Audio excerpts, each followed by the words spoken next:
It's the big game. Episode 7, the final stage in the Bay Area of San Francisco. The Seattle Seahawks and the New England Patriots. The last Spence and Serge episode of 2026. Boomer Sergio here, and we've got ourselves a great game coming into you live from San Francisco Levi Stadium. This game's going to have everything you need. The big game's going to be everybody's spectacle. Get your chips, get your dips. We're going to go heavy on this game. This game's going to be one for the books. Whether you'd like it or not, it's literally going to be in the history books. That being said, will history be made? Will a young quarterback, being the second youngest to start a Super Bowl, will he get his ring? Or will the ghosts come to haunt Sam Darnold? And will he Ghostbusters those ghosts? Who you gonna call? Sam Darnold? Will the Seattle Seahawks win that game? What? We'll find out on this episode of Spence and Serge. What a journey it's been for Sam Darnold, for Mike Macdonald, and this entire crew. I mean, I just knew that they played physical football in Seattle.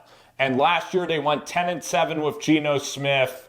They have Jackson Smith and Jigba in this club, Kenneth Walker. I mean, did you see this offense being able to compete? You probably said Seattle could make the playoffs as like a wild card with Sam Darnold, but did you see them really being the alpha in a loaded NFC?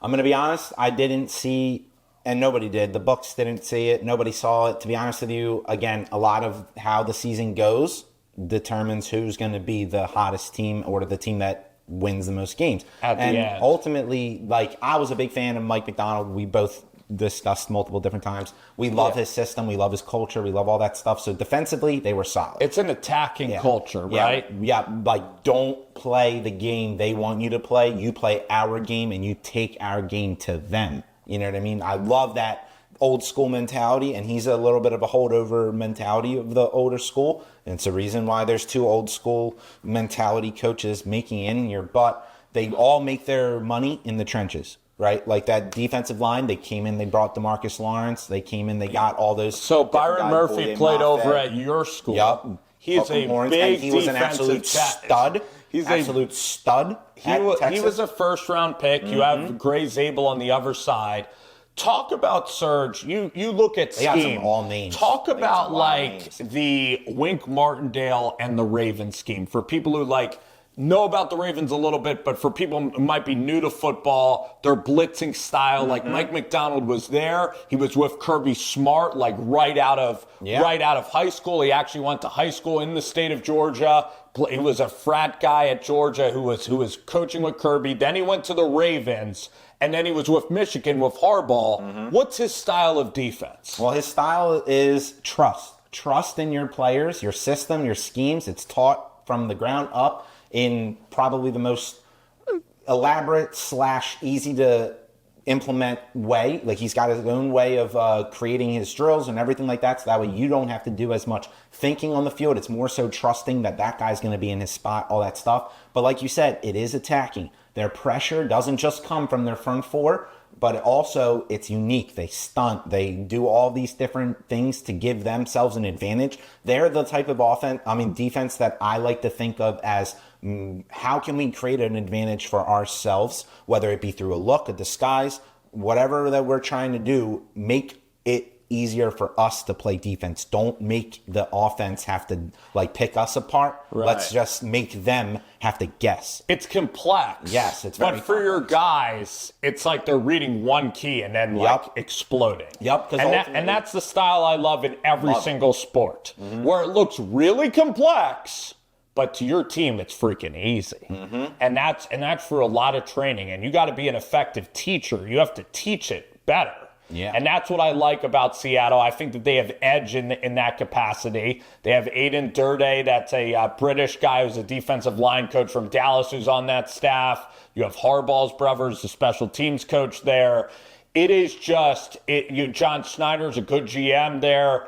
It's a great outfit. Mm-hmm. And really, the game of the year was maybe when Sam Darnold like beat the Rams on that Thursday night with the 2-point conversion to defeat the Rams. Yeah. And then they played San Fran on the road for the 1 seed, and they just shut them down. And then when they killed San Francisco, like that could be the moment too where some people are like, wow, this team is different. Like getting Shaheed at the deadline, you have special teams. The whole team is just complete. It's something to be said about that 12th man over there. Like in Seattle, they're such a community. Like the whole state is just like such a community. And like even from their fish throwing, like it's such a, like everybody is in the streets. Everybody's like trying to be neighborly, right? Yeah. And then they show up for the worst years to the best years for the Seattle Seahawks. And I think that when you have that foundation of like solid fans, people that will always be behind you, an owner can get easier to be like, give the reins to your players because he doesn't have to worry about how many people are going to be coming to the games. And then when you're coaching your players, know that they have your owners in their back. They can just play. And like you said, the way that it's taught, it's instinctual. Every single thing that they do about from offense to defense, their mindset was, we're going to make a way for us to play. So we're not thinking, we're just playing. It's a connected team. It's a really physical team. They do lose Clint Kubiak. That's going to really bite. That's going to bite them. They hurt. Because if they had Darnold and Kubiak, they could have went on a real, like, maybe dynasty run. They could have maybe won, like, 2 of these things. Mm-hmm. I'm predicting... It's that problem with too much I think that they have a very good chance on Sunday. I kind of want to lay out the game a little bit and look at the rosters. So I believe that for the Patriots and Drake Maye, it's his first real taste at the Super Bowl. Now, Brock Purdy did all right in the Super Bowl. Jimmy G. Do you think Drake Maye can be good enough? It might come down to, a lot of people are saying it's going to be low scoring. I would be very surprised if Drake Maye lights up Seattle. I would be quite stunned. I would be as well. If the Patriots scored like 24 points or 28 points, I'd be very surprised. Yeah, I think that that's more of a chalk take, and I agree with you. Like, I hate to, just kind of repeat what a lot of pundits are probably saying as well, but I do think that, again, a lot of this has been a surprise, though, with the Patriots. So do we even know, like, at the end of the day? Like, you have 2 weeks to prepare for the biggest game of your life. But you look at the quarterbacks that they've played, they've never had to go blow for blow. They never had. Their defense shut down Herbert. Their defense shut down Stroud and also Jarrett Stidham. Yep. Now, can their defense in perfect condition play this well against the Seattle Seahawks? Yeah, we're going to find out on Sunday. But ultimately, what you're saying about like the quarterback battles, I think that I'd have to give the edge a little bit to like the elder statesman, I guess, and Sam Darnold, been around the way, all that different things, been in the Shanahan system. He's been all over the place for better or worse, right? So it's molded him and it's created him to be in this moment right now, whether it be he seizes the moment, like at the end of the day, like when that whistle blows, they say any given Sunday. So like all bets get thrown out the window once that whistle blows. We can talk here and break down the game all we want, but ultimately it's really just going to come down to who makes more plays and takes care of the ball the best, like every game does. And then can that front of Seattle continue being as good? Because we've seen this a lot. We've seen this a lot with the whole sod father thing that happened in Arizona back when the Eagles were in the Super Bowl. The number 1 sack team in the league doesn't get a sack, right? Because of the grass. Yeah, and the other team only had 1 sack due to the fumble, the Jalen Hurts thing, which again, slipping, you have a lot of issues with the field. Hopefully we don't have that in Levi Stadium, but that's the things about these like neutral one-off games for everything for the marbles. It's so chaotic. Crazy things can happen. Mm-hmm.